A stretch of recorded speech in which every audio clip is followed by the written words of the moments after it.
खाता भाई के इस और नए वीडियो में आप सभी का स्वागत है।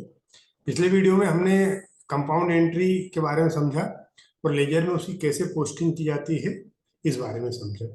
आज हम दो चीजें समझने वाले हैं इस वीडियो में, वो प्रैक्टिकल का या एक परिचय हेडिंग के अंतर्गत ये आखिरी वीडियो होगा। इसके बाद हम सीधे प्रैक्टिकल पर चलेंगे। तो एक तो जो पोस्टिंग होती है लेजर में वो जनरल के थ्रू होती है। मतलब पहले आप जनरल में पोस्टिंग करते हैं या अन्य सहायक भाइयों में पोस्टिंग करते हैं, उसके बाद सीधे लेजर में पोस्टिंग करते हैं। एक तरीका है इसकी सीधी पोस्टिंग भी की जाती है। और दूसरा, हमारी दो पद्धतियां हैं पोस्टिंग करने के लिए, उनके रूल्स जो होते हैं वो जैसे प्राणायाम में एक परंपरागत पद्धति और एक आधुनिक पद्धति, इन दोनों पद्धतियों के बारे में भी पढ़ेंगे और समझेंगे। तो आइए सबसे पहले हम हमारी स्लाइड पर चलते हैं। अब जैसा कि नाम है सीधी खतौनी या डायरेक्ट पोस्टिंग। अब एक चीज समझ लीजिए कि 99% जो पोस्टिंग की जाती है लेजर में वो डायरेक्ट ही की जाती है। लेकिन इस पोस्टिंग को करने से पहले आपको उसके रूल्स पता होना चाहिए। जो 4 गोल्डन रूल है, 3 गोल्डन रूल प्लस एक अलग रूल है, या इनडायरेक्ट या डायरेक्ट पद्धति में जो भी रूल है वो एक बार आप पढ़ लीजिएगा या वीडियो देख लीजिएगा, उसके बाद ही सीधी खतौनी के ऊपर आइएगा। क्योंकि नहीं आएंगे तो फिर इसमें गलती होने की संभावना हद से ज्यादा होती है। तो कायदा तो ये कहता है कि नकल बही या सहायक बही के बजाय सीधे स्मरण पुस्तिका से खाता बही में लेखे किए जाए। तो इस प्रकार की खतौनी को सीधी खतौनी कहा जाता है। सीधी खतौनी में असुविधा होती है तथा त्रुटि होने की संभावना अधिक होती है। सीधी खतौनी में नेचुरल बात है, अगर आपको रूल्स नहीं पता तो डायरेक्ट एंट्री करने में आपको दिक्कत होगी और गलती की संभावना भी अधिक होती है। तो नियम के अनुसार तो क्या है, प्रत्येक व्यवहार का लेखा पहले प्रारंभिक पुस्तकों में होना चाहिए, फिर इन्हीं पुस्तकों के माध्यम से खतौनी करनी चाहिए। परंतु व्यापार में जहां सीमित व्यवहार होते हैं, मतलब जो छोटे व्यापारी हैं या जहाँ पे ट्रांजेक्शन बहुत लिमिटेड होते हैं, या फिर बड़े व्यापारी हैं जिनका मतलब ह्यूज अमाउंट तो होता है पर क्या बोलते हैं अपना नंबर ऑफ ट्रांजेक्शन कम होते हैं, तो उनको भी सीधे खतौनी कर सकते हैं, सीधी खतौनी की जा सकती है।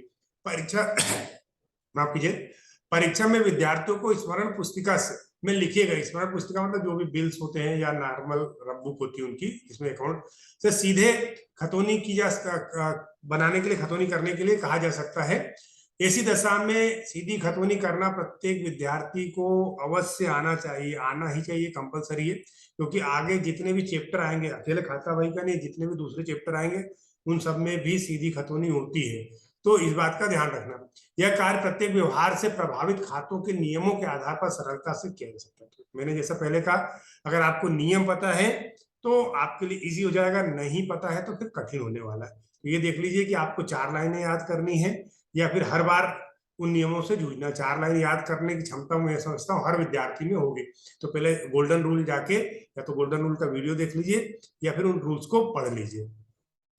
खातों का क्रम, ऑर्डर ऑफ अकाउंट। खाता बही में खातों का क्रम किस प्रकार रखा जाए, मतलब अकाउंट में जब लेजर खोलते हैं तो उनके खाते किस प्रकार रखे जाए। तो नेचुरल सी बात है, एक तरीका तो वो है कि जैसे जैसे आपका बिजनेस ग्रो होता जाता है वैसे वैसे खाते खोले जाते हैं। तो मतलब जो आप एक्टिविटी करते हैं उसी प्रकार खाते खोले जाते हैं। तो यह एक विचारणीय प्रश्न है। खाते इस प्रकार रखे जाने चाहिए ताकि एक ही स्वभाव के समस्त खाते खाता बही में एक ही स्थान पर हो। सर्वप्रथम पूंजी खाता तथा वास्तविक संपत्ति खाते होने चाहिए। तत्पश्चात समस्त व्यक्तिगत खाते खाता बही में होने चाहिए और अंत में नाम मात्र के खाते को स्थान दिया जाना चाहिए। इसमें भी महत्वपूर्ण खातों को पहले होना चाहिए। तो देखिए सीधी सी बात है, जब आप व्यापार प्रारंभ करते हैं तो स्टार्टिंग कहाँ से होती है, कैपिटल लाने से। तो सबसे पहले कैपिटल अकाउंट। अब कैपिटल लाने के बाद ऐसा तो है नहीं कि आपने अगर पूंजी लगाई है तो डायरेक्ट आप माल खरीदने चले जाएंगे। सबसे पहले उस पूंजी से आप संपत्ति बनाएंगे। संपत्ति का मतलब है कि दुकान का फर्नीचर, अदर जो इक्विपमेंट है, पंखे है या और दूसरे इक्विपमेंट, टेबल है, कुर्सी है, जिस तरह का जो बिजनेस है, तराजू है, XYZ जो भी है, डिस्प्ले है, ये सब चीजें आप बनाएंगे। तो इनके अकाउंट खोले जाते हैं संपत्ति के। इसके बाद कौन से खाते खोले जाते हैं, व्यक्तिगत खाते। अब इसके बाद क्या बचता है कि आपने माल खरीदना है और माल बेचना है। व्यापार का सीधा से एक ही फंडा है। व्यापार करने का मतलब ये होता है कि आपको माल खरीदना और माल बेचना। तो माल खरीदने के लिए किसी कंपनी या किसी व्यक्ति से माल खरीदेंगे और बेचने की बात आएगी तो किसी कंपनी या व्यक्ति को माल या व्यक्तियों को माल बेचेंगे। तो उनके खाते आपको खोलना चाहिए। उसके बाद नाम मात्र के खाते खोलना चाहिए, जो भी नाम मात्र के नॉमिनल अकाउंट है पढ़ लीजिएगा नॉमिनल अकाउंट के चैप्टर में आप जाके एक बार कि कौन कौन से होते हैं, तो आपको स्मरण हो जाएगा या ध्यान आ जाएगा। तो उन खातों को खोलना चाहिए, और नॉमिनल खातों में भी सबसे पहले जो महत्वपूर्ण खाते हैं उनको खोलना चाहिए, जो बार बार रिपीट होने वाले खाते हैं उनको खोलना चाहिए। अब अभी तक के अकाउंट में जो हमने अपनी पुरानी पोस्टिंग उसमें देखी, उसमें हमने अभी तक खातों को बंद करना या शेष निकालना नहीं सीखा है। तो इसके बारे में भी पढ़ लेते हैं हम कि कैसे खाते बंद किए जाते हैं और कैसे शेष निकाले जाते हैं। तो closing and balancing of account, वर्ष के अंत में जबकि समस्त खातों में खतियाना पूर्ण हो जाता है। कब निकाला जाता है? वर्ष के अंत में, सबसे लास्ट में। वर्ष का अंत कब आता है? हिंदुस्तान में अगर वर्ष के अंत की बात करें तो कब आता है? 31 मार्च को। हर साल 31 मार्च को क्लोजिंग होती है, तो उस दिन निकाला जाता है। तो प्रत्येक हो जाता है, खातों को बंद किया जाता है। खातों को बंद करने से आशय प्रत्येक खाते के दोनों पक्ष, नाम और जमा, डेबिट और क्रेडिट का योग लगाया जाता है, और योग लगाने के बाद यदि दोनों पक्ष के योग में अंतर होता है तो छोटे पक्ष की ओर दोनों पक्षों के योग में पाए जाने वाले अंतर को रखकर योग बराबर कर दिया जाता है। फिर एक ही पंक्ति में दोनों पक्षों का योग लिख दिया जाता है। ऐसी दशा में दोनों योग बराबर हो जाते हैं। आपने केस बुक पढ़ी, पिछले चैप्टर में आपने जब केस बुक पढ़ी थी तो हमने बैलेंसिंग की थी, उसमें बैलेंस निकाला था कैसे डेबिट साइड का टोटल करते हैं, क्रेडिट साइड का टोटल करते हैं, फिर जिधर कम होता है टोटल उस तरफ बैलेंस लिख के उसका दोनों का टोटल बराबर कर देते हैं। ये हर अकाउंट में करना पड़ता है आपको, जो अब आगे पढ़ के फिर उसके बाद क्लियर करता हूँ। तो बंद करना होता है जब नाम पक्ष का योग अधिक होता है, तो नाम पक्ष और जमा पक्ष का अंतर नाम शेष डेबिट बैलेंस कहलाता है, और नाम शेष को जमा पक्ष की ओर में से नाम पक्ष के योग को घटाकर जो अंतर निकाला जाता है उसे जमा शेष क्रेडिट बैलेंस कहते हैं। जमा शेष को नाम पक्ष में लिखकर दोनों पक्षों का योग बराबर कर दिया जाता है। दोनों पक्षों का योग बराबर कर दिया जाता है। शेष निकालने के लिए खातों का योग अलग अलग कागज पर लगाया जाता है। योग लगाकर शेष निकालना तथा उसे छोटे पक्ष की ओर लिखने को, इसी क्रिया को शेष निकालना बैलेंसिंग ऑफ अकाउंट कहते हैं। तो सीधी सी बात है, दो पक्ष, एक डेबिट और एक क्रेडिट, पहले दोनों का टोटल अलग कागज पे आप कर लो, दोनों का टोटल अलग कागज पे कर लो, फिर आप देख लो कि डेबिट का ज्यादा आ रहा कि क्रेडिट का ज्यादा आ रहा, तो पहले घटा लो दोनों को।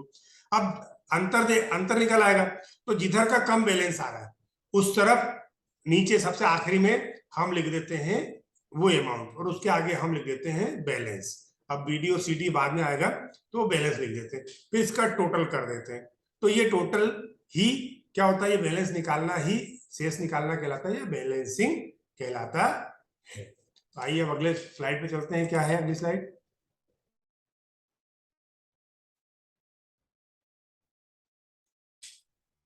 अब खातों का शेष निकालने का उद्देश्य क्या होता है, क्यों निकाले जाते हैं खातों के शेष? तो इसको समझने की कोशिश करते हैं कि खातों का शेष क्यों निकाला जाता है। इसको थोड़ा सा और मैं बड़ा कर लेता हूँ, कोशिश करता हूँ कि थोड़ा और बड़ा हो जाए ताकि मुझे समझाने में और आसानी हो गया। चलिए, तो इसको उठा के मैं अपने इस वीडियो को थोड़ा सा इधर कर देता हूँ ताकि मैं पढ़ा सकूं आपको। तो खातों का शेष केवल इसलिए नहीं निकाला जाता है, खातों का शेष केवल इसलिए नहीं निकाला जाता है कि उन्हें बंद करना है। शेष निकालने का मुख्य उद्देश्य खातों से कुछ महत्वपूर्ण सूचनाएं प्राप्त करना भी है। विभिन्न श्रेणी के खातों से जो सूचनाएं प्राप्त होती हैं वे निम्नलिखित हैं। अब दो पद्धति समझिए, एक तो परंपरागत पद्धति, ट्रेडिशनल अप्रोच, और आधुनिक पद्धति, मॉडर्न अप्रोच। ये दोनों पद्धति, तो दोनों पद्धति में अंतर क्या है वो देखते हुए चलते हैं और उसको समझते हुए चलते हैं। करिए, देखिए, कान आप इधर से पकड़ लीजिए या इधर से पकड़ लीजिए, आंसर बराबर ही आएगा, कान वही पकड़ाएगा, सिर्फ रास्ता और तरीका अलग है, बाकी आंसर में कोई डिफरेंस नहीं आता। तो जो पद्धति आपको समझ में आए, जो इजी लगे, उसको आप समझ सकते हो। अब व्यक्तिगत खाते, इन खातों में प्राप्त करने वाले खाते को नाम, जो प्राप्त करते हैं उस खाते को नाम व्यक्तिगत खाता समझिए। पाने वाले को डेबिट करो, प्राप्त जो करते हैं ना खातों में प्राप्त करने वाले खाते को नाम लिखा, पाने वाले को डेबिट, देने वाले को डेबिट, वो देने वाले खाते को जमा करने किया जाता है। इसमें प्राप्त करने वाला व्यक्ति देनदार, जिसको जो प्राप्त कर रहा है वो डेटर होता है, और ऋणी हो जाता, देनदार या ऋणी हो जाता है, और देने वाला व्यक्ति लेनदार या साहूकार हो जाता है। अतः इन खातों का शेष निम्नलिखित सूचनाएं प्रदान करते हैं। पहला, यदि एक खाते का नाम शेष है, एक खाते का नाम शेष है तो ये खाता व्यक्ति ऋणी का खाता होगा। अगर डेबिट शेष है, डेबिट बैलेंस है, तो ये देनदार का खाता होगा। यदि एक खाते का जमा शेष है तो यह वह व्यक्ति ऋणदाता या लेनदार क्रेडिटर्स होगा। तीसरा, यदि खाते का नाम और जमा पक्ष का योग बराबर है तो खाता न तो देनदार होगा और ना ही लेनदार होगा, अर्थात व्यक्ति विशेष का कुछ लेना देना नहीं होता। अब समझिए, अगर डेबिट बैलेंस, अब ये बैलेंस, डेबिट बैलेंस कब कौन सा मानते हैं, ये भी कंफ्यूजन रहता है, स्टूडेंट इसमें भी कंफ्यूज होते हैं। तो जो ओपनिंग बैलेंस जिस खाते, हम कहां से पता करेंगे, जो ओपनिंग बैलेंस रहेगा 1 तारीख को, 31 तारीख को खाते क्लोज करें और 1 अप्रैल को, 31 मार्च को खाते क्लोज करें और 1 अप्रैल को उसका बैलेंस निकाल के फॉरवर्ड कर दिया। अब जिसका बैलेंस डेबिट साइड में आ रहा है, जिस खाते का बैलेंस, व्यक्तिगत की बात कर रहे हैं, किस खाते की बात कर रहे हैं, व्यक्तिगत खाते की बात कर रहे हैं, तो जिस खाते का बैलेंस डेबिट साइड आ रहा है वो देनदार या ऋणी या डेब्टर्स कहलाते हैं। जिसका बैलेंस क्रेडिट साइड आ रहा है वो क्रेडिटर्स या ऋणदाता या लेनदार का खाता माना जाता है। ये अंडरस्टूड है, माना ही जाता है। और जिसका बैलेंस नहीं आ रहा उसका ये माना जाता है कि उससे जो भी लेन देन हुआ था उसका सौदा पूरा हो गया, उससे किसी प्रकार का लेन देन बाकी नहीं है, तो ना तो डेब्टर्स में आएगा ना क्रेडिटर्स में आएगा। ये परंपरागत पद्धति हम पढ़ रहे हैं। फिर दूसरा खाता है परंपरागत पद्धति में वास्तविक खाते। कौन सा खाता है? वास्तविक खाते। ये संपत्ति के खाते होते हैं। वास्तविक खाते संपत्ति के खाते होते हैं। इन खातों में आने वाले संपत्ति को नाम जो आता है, नियम है हमारा, दूसरा नियम वास्तविक खाते का नियम याद कर लो, जो आता है उसको डेबिट करो, डेबिट वार्ड कम्स इन, और जाने वाली संपत्ति को जमा करते, क्रेडिट वार्ड गोज आउट। एक बात अवश्य है कि व्यापार में संपत्ति आती है, जाती नहीं। इसका सीधा सा मतलब है कि संपत्ति व्यापार में आती मुश्किल ही होता, जाती लेकिन जाती भी, ऐसा नहीं है। हम ये नहीं कह सकते पुरानी संपत्ति होती, कई बार हम बेचते हैं, किंतु विशेष परिस्थितियों में संपत्ति जा भी सकती है। आगे लिख दिया इन्होंने। इन खातों का सदैव नाम शेष होता है जो व्यापार की संपत्ति दर्शाता है। इन खातों के शेष को निम्नलिखित सूचना प्राप्त, तो नेचुरल सी बात है, जो संपत्ति चली गई उसका खाता क्लोज हो जाता है, तो संपत्तियों के सभी खाते लगभग सभी खाते का बैलेंस संपत्ति खाते का डेबिट ही होता है, क्योंकि सारी संपत्तियां ही डेबिट होती है। ये मान के चलिए आप। पहला, नाम शेष से व्यापार में पाई जाने वाली संपत्तियों का ज्ञान होता है। अगर डेबिट शेष है तो व्यापार की संपत्ति है, इस बात का ज्ञान होता है, ठीक है। फिर इस खाते का जमा शेष नहीं होता, क्योंकि व्यापार में संपत्ति लगाई जाती न कि लाकर बेची जाती है। तो जो लाकर बेचते हैं वो संपत्ति नहीं होती, जो संपत्ति के रूप में खरीद कर लाते हैं, जो रखने के लिए लाते हैं, सीधी सी बात है, वही संपत्ति होती है।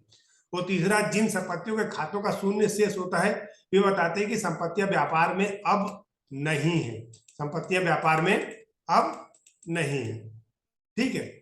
तो ये इसके तीन बेसिक वो होते हैं, कारण होते हैं कि इसको हमको बैलेंसिंग करने से पता चलता है। इसके बाद तीसरा बचता है नाम मात्र के खाते। ये खाते व्यापार में लाभ हानि और आय व्यय बताते हैं। यहाँ तक व्यापार में क्या बताते हैं? लाभ हानि और आय व्यय बताते हैं। इन खातों में व्यय तथा हानि को नाम, all expenses and losses are debit. नियम है, तीसरा नियम, all expenses and losses are debit. खातों को नाम और आय तथा लाभ को जमा किया जाता है, अतः ये खाते निम्नलिखित सूचनाएं प्रदान करते हैं।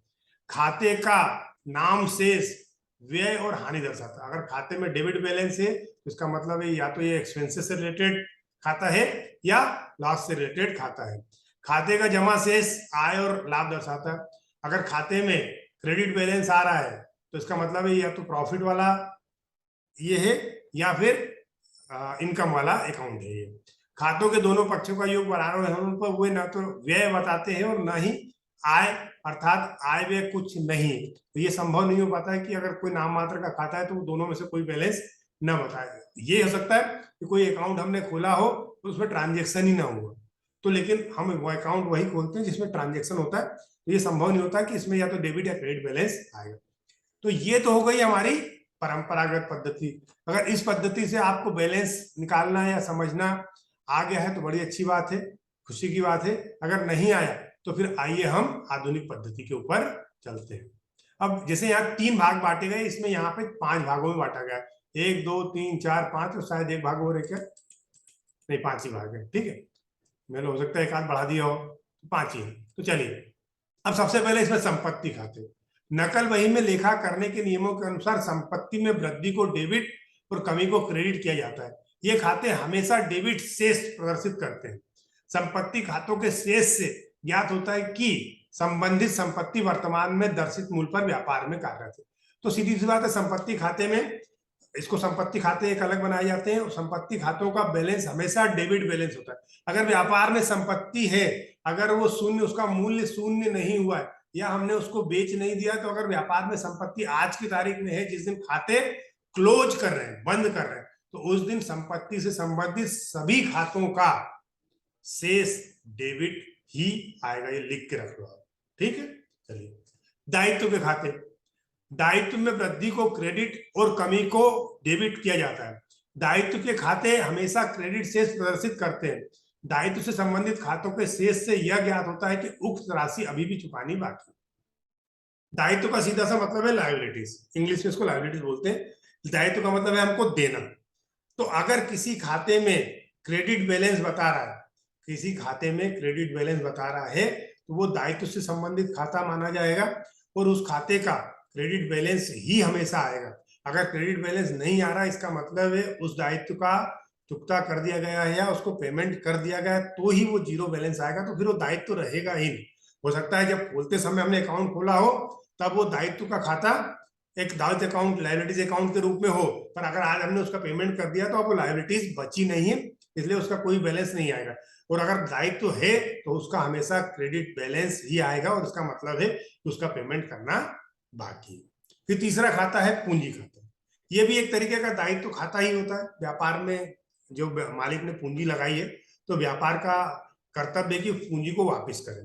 तो जब पूंजी में वृद्धि होती है तो पूंजी खाता क्रेडिट और कमी होने पर डेबिट किया जाता है।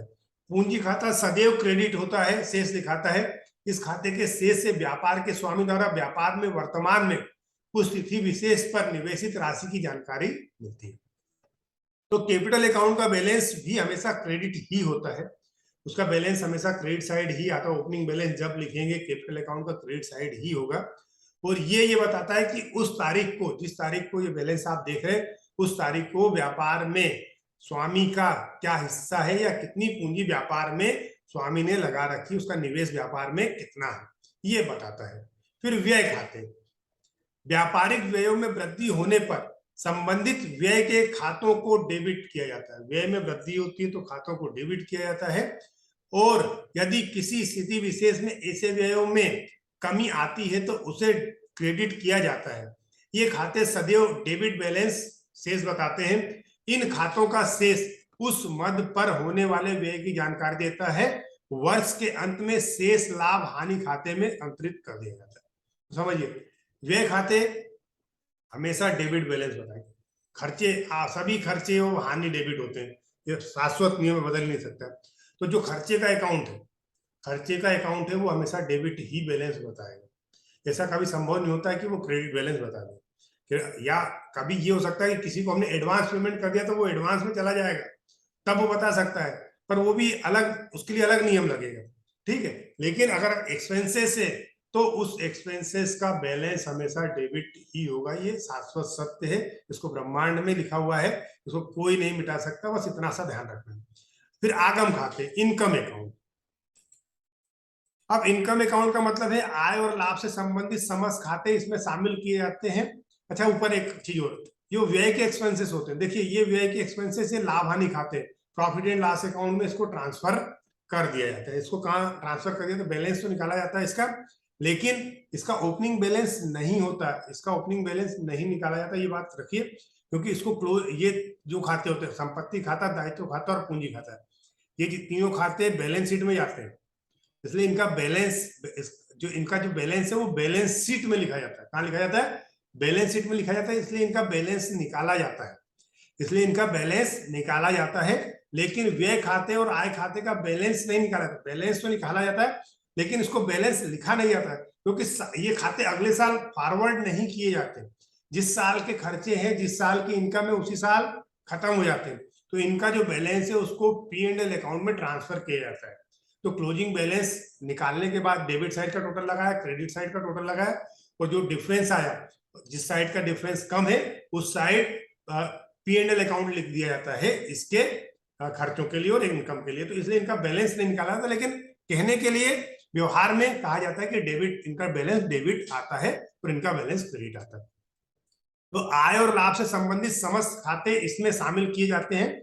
आय या लाभ में वृद्धि होने से संबंधित मद खातों को क्रेडिट किया जाता है, किंतु कभी कभी स्थिति विशेष में इसमें कमी आती है तो उस खाते को डेबिट किया जाता है। ये खाते सदैव क्रेडिट बताते हैं। इन खातों के शेष उस मद में होने वाली आय की जानकारी देते हैं। वर्ष के अंत में इनके शेष लाभ हानि खाते में अंतरित कर दिए जाते हैं।